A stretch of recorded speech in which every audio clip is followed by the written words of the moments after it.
안녕하십니까. 반도체 소식을 전하는 고독달팽이 김석전 소장입니다. 현재 삼성전자와 SK하이닉스가 반도체 공장 폐업을 100% 불가동하는 체계인 것 같습니다. 그럼에도 불구하고 메모리 주문에 심각하게는 50%밖에는 못 주는 거예요. 많이 준다 해도 3분의 2 정도밖에는 그 물량을 대응을 할 수가 없습니다. 지금 D램이 없습니다. 만들자마자 바로 포장해서 그냥 출하를 해야 되는 그런 시기입니다. SK하이닉스와 삼성전자가 공장을 100% 풀가동 중에 있습니다. 그럼에도 불구하고 지금 고객들한테 물건을 다 줄 수가 없는 그런 아주 좋은 시기를 마련을 했습니다. 오늘 거기에 대한 얘기를 하겠습니다. 김창욱 보스턴 컨설팅 그룹 BCG라고 하죠. 매니저. 이분 그 유튜브에 자주 나오죠. 그 얘기를 한번 들어보도록 하겠습니다.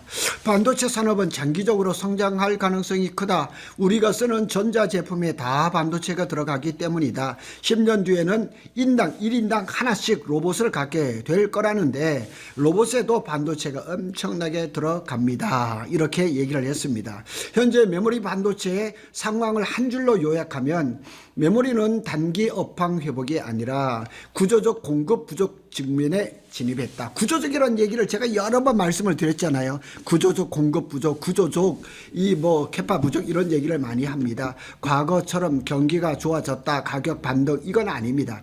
AI 그 데이터 센터 구조 전환에다가 공급 제한 전략에다가 과점화 동시에 작동하는 국면입니다. 그래서 메모리 업계는 지금 솔직한 얘기로 그냥 엄청난 지금 그 영업이익을 올릴 수 있는 엄청난 절호의 기회입니다. 그래서 2012년부터 반도체 섹터를 분석해온 김창욱 MD 파트너는 인공지능 확산과 데이터 센터 투자 확대를 계기로 반도체 산업이 과거와는 다른 구조적 전환 국면에 들어서 있다 그랬습니다.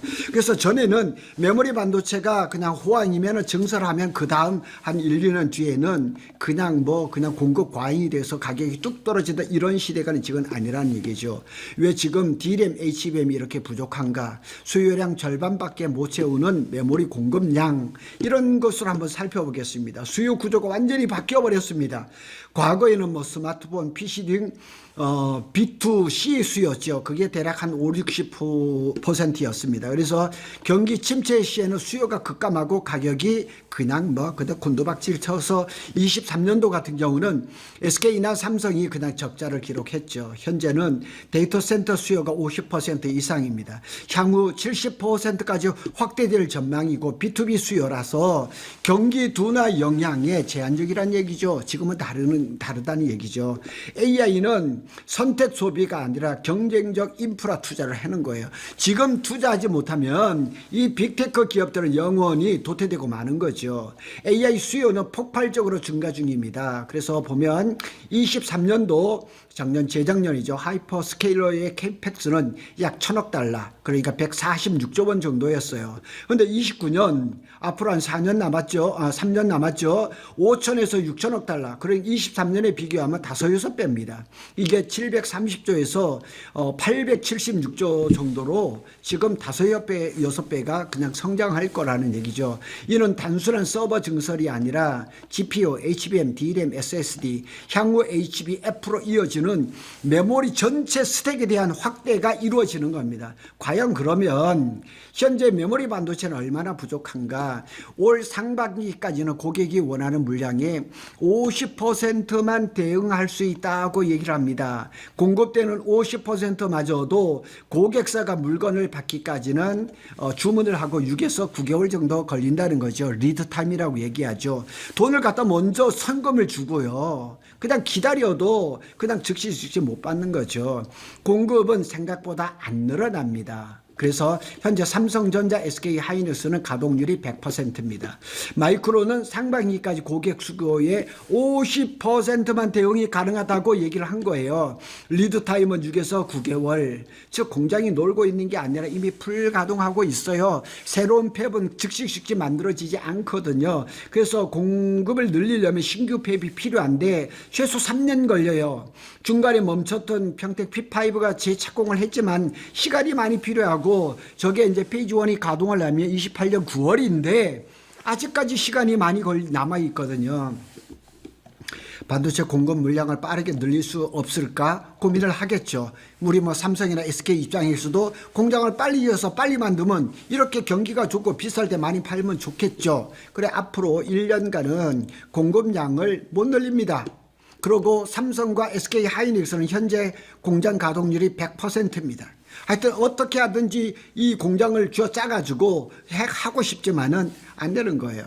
그래서 이번 사이클이 과거하고는 다릅니다. 다른 이유를 보겠습니다. 공급자 숫자가 3개밖에 없습니다. 삼성, SK 하이닉스, 마이크론 그 뒤에 윈본드라든가 자잘한 것들인데 그런 점유율이 체크도 안 되는 그런 소수의 회사들이고, 과거에는 일본의 키몬다라든가 LPD라든가 일본에만 해도 글로벌 메모리 반도체 10개 중에서 7개가 있었던 적이 있었어요. 증설이 경쟁을 했었고 가격이 폭락하면서 일본의 메모리 회사들은 다 망했죠.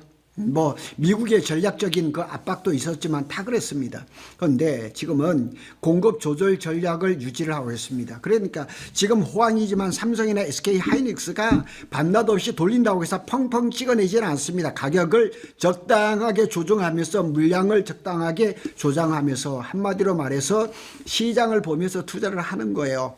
하여튼 증설도 빨리 해야 되지만 물량을 조정하면 또 비싼 값에 팔 수가 있기 때문에 또 이게 아주 전략이 아마 굉장할 겁니다.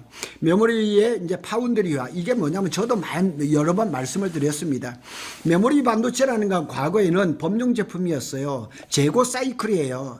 그냥 DDR4, DDR5를 스펙에 맞춰가지고 대량으로 찍어가지고 물류창고에 쌓아놓고 팔던 이게 그 메모리 반도체. 그런데 지금은 어떠냐? HBM이 발성하면서 고객 맞춤형, 선지급, 물량 확보가 없어. 이건 뭐냐면 주문이 들어와야 생산을 하는 거예요.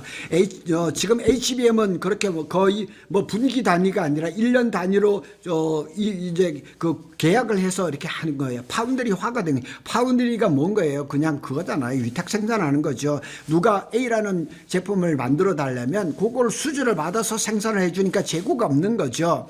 메모리 반도체는 재고 때문에 속을 썩었어요. 그런데 지금은 아니란 얘기예요. 그래서 어려운 말로 푸시 산업이 풀 산업으로 바뀌었다. 제가 몇 번을 얘기했어요.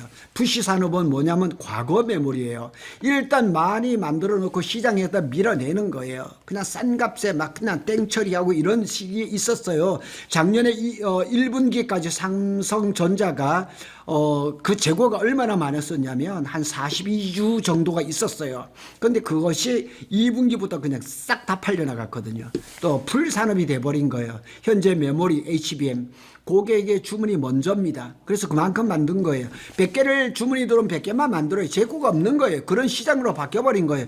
메모리가 파운드리화 된 겁니다. 그래서 그것이 우리 메모리 반도체 삼성, SK 하이닉스한테는 어마하게 좋은 기회다. 그리고 적자를 볼 일이 없죠. 주문된 만큼만 팔면 되니까. 그래서 많은 사람 일부에서는 폭락 가능성을 얘기를 하는데, 단기적으로는 증설 시 리드 타임이 9개월에서 6개월 이런다 할지라도 일부 가격 조정은 가능할지 모르지만 폭락할 가능성은 없다. 하지만 구조적으로 데이터 센터 수요가 견조하고 그다음에 공급이 이제 과점을 SK 하이닉스와 삼성전자가 메모리 반도체를 거의 80%를 과점을 하고 있어요. 그렇기 때문에 삼성하고 SK 하이닉스가 그냥 목줄을 딱 쥐고 있기 때문에 이렇게 그냥 흔들리지는 않을 것 같아요. 전략적으로 투자를 제한하죠. 과거식으로 급락할 가능성은 낮다, 이렇게 볼 수가 있죠. 그 다음에 또 이제 우리가 잘 봐야 될 거는, 지금 D램은 굉장히 지금 몇 배를 비싸가 하는데 낸드가 그만큼 안 돼요. 그래서 낸드와 HBF가 이제 변수가 될 수가 있죠. 낸드 상황을 보면 AI 학습에 이제 데이터가 스토리지 역할을 하는 거죠. 그래서 SSD 수요가 증가하고 역할이 굉장히 좋습니다. 그러나 공격적으로 증설이 없습니다. 낸드가. 왜냐하면 23년도에 엄청나게 적자를 많이 봤거든요. 중국 업체 추격 때문에 국내 기업이 투자에 신중을 합니다. 그리고 HBF의 그 변수가 하나 있죠. 이게 언제, 올해 말쯤에 아마 시제품 27년 정도 되면 제품이 나와서 상용화될 그런 아마 일정이 잡힐 것 같는데 아직까지도 변수가 많습니다. 엔비디아의 젠슨 CEO가 스토리지 중요성을 강조를 하죠. 구상은 HBM은 즉시 연산 데이터로 가고 HBF는 중간 속도 데이터 데이터 스토리지 역할을 하고 SSD는 장기 저장 이런 세 가지 형태로 가는데 다만 아직까지 시장 규모가 불확실하고 양산 시점이 아직 미정이에요. 역할도 구체화가 좀 필요하죠. 우리 카이스트의 김정호 교수님이 오야가 되어서 지금 움직이고 있거든요. 그리고 샌디스크가 거기 또 붙어 있거든요. 하지만 AI 메모리 스택 확장 흐름은 분명하다는 사실, 그리고 HBM의 한계를 HBF가 보완한다는 건 틀림없습니다. 구독 달팽이 투자 입장에서 투자 관점을 핵심적으로 정리를 해보겠습니다. 구독 달팽이가 계속 언급하는 흐름과 일치합니다. 이번에는 단순한 경기 회복이 아니라는 거죠. AI 인프라 전환, AI 인프라는 얘기를 참 많이 씁니다. 메모리 구조가 재편됐죠. 이게 이제 그 부시 산업에서 만들어 놓고 재고해서 이게 아니라 주문을 받아서 생산하는 이런 구조로 재편이 됐죠. 장기 캐펙스가 이제 확대가 되고 공급 제약이 지속될 겁니다. 뭐 캐파가 신규 팹이 그렇게 빨리빨리 만들어지는 것은 아니죠. 지금 국민은 메모리 그 슈퍼사이클이 아닙니다. AI 인프라 기반 구조적으로 메모리가 재편되는 겁니다. 메모리가 재평가가 되는 겁니다. 향후 이제 체크 포인트가 있습니다.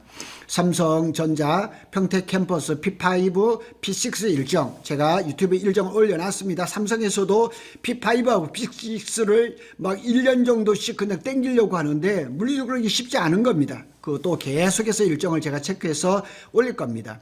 HBM4, HBM4E, HBM5의 수율, 그 다음에 HBF 양산 여부, 하이퍼스케일러의 캐펙스 실제 집행 규모, 이게는 걱정 안 해도 될 것 같아요. 오픈 AI가 또 굉장한 이 투자를 또 이렇게 확정을 지었습니다. 최종 결론을 한번 볼까요? 현재 메모리 공급 부족은 일시적인 수요 회복이기 때문이 아닙니다. 보겠습니다. AI 인프라 투자 구조가 이제 전환이 되고 공급 과점화, 이걸 과점을 삼성하고 SK가 잡고 있습니다. 신규 팹의 리드 타임이 깁니다. 고부가 제품 중심의 전략입니다. 그래서 이런 복합적으로 만든 현상은 이번에는 다르다는 말이 자연스럽게 나오는 겁니다. 그래서 감정이 아니라 구조적 분석에 가깝다, 이렇게 분석을 할 수가 있는 거죠. 그래서 이제는 뭐 이렇게 부정적으로 분석하시는 분들은 많지가 않고, 그리고 이런 메모리의 슈퍼사이클이 언제 갈 것이냐, 최근에 나온 거에 분석해 보면 2030년 이후까지도 이어질 것이다. 2030년이라 그러면 4, 5년 뒤입니다. 그럼에도 불구하고 이 메모리가 부족하다, 이런 얘기는 한없이 나오고 있습니다. 그리고 1분기가 또 그 메모리 반도체의 상승률이 어떻게 될지, 그 다음에 2분기, 3분기 올해 안에 이 반도체 가격이 얼마나 상승할지도 굉장히 중요할 것 같습니다. 이런 것들을 추적해서 정리해서 앞으로도 구독 달팽이는 반도체 소식을 빠르게 전해드리겠습니다. 감사합니다.